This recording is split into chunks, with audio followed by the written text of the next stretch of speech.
It's Monday, November 4th. I have to creep down to the grocer's off the main square and grab some tofu and veggies, as well as some sauces for gathering I'm having tonight for my comrades as we battle the stuffies. Living on the second floor makes life a lot easier than on the fifth. Plus, with the kitchen alcove windows, I can shout to everyone with enough of a clue to understand and carry out the good fight.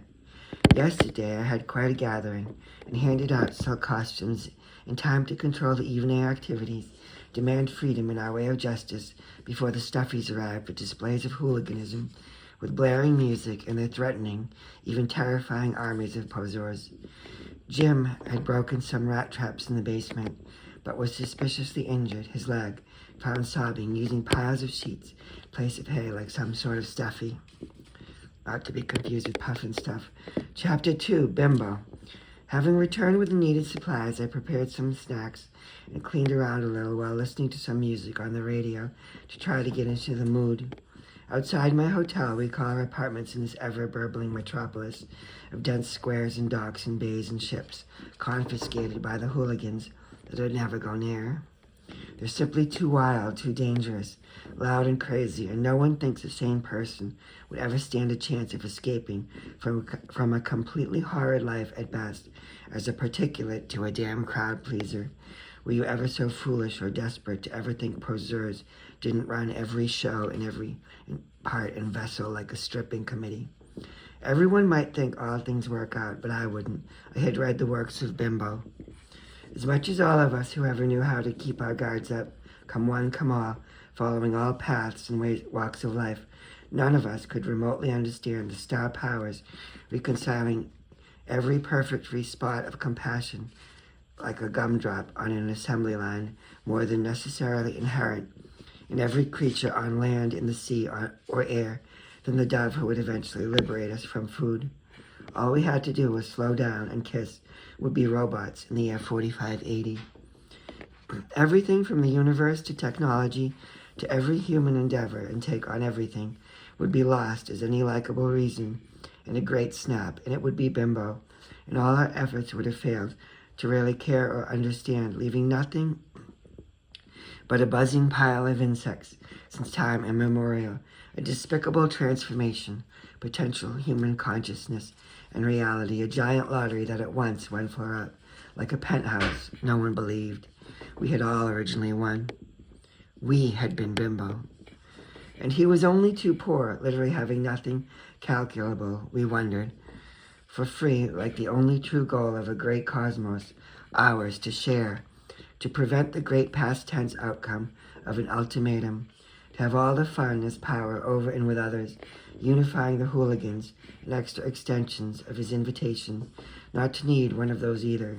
But despite creation's ever-evolving rainbow of ideas, Bimbo himself was never invited anywhere. Chapter 3, Hell or Heaven.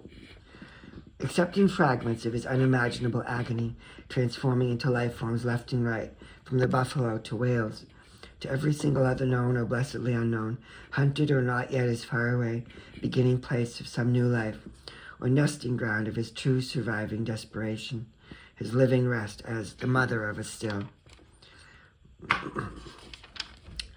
Were excitable groups of friends and players and elders and their caretakers and delivery persons, and even a few children, all learning and sporting their concerns and interests, everyone directed, purposeful, in the main outer elevator hall.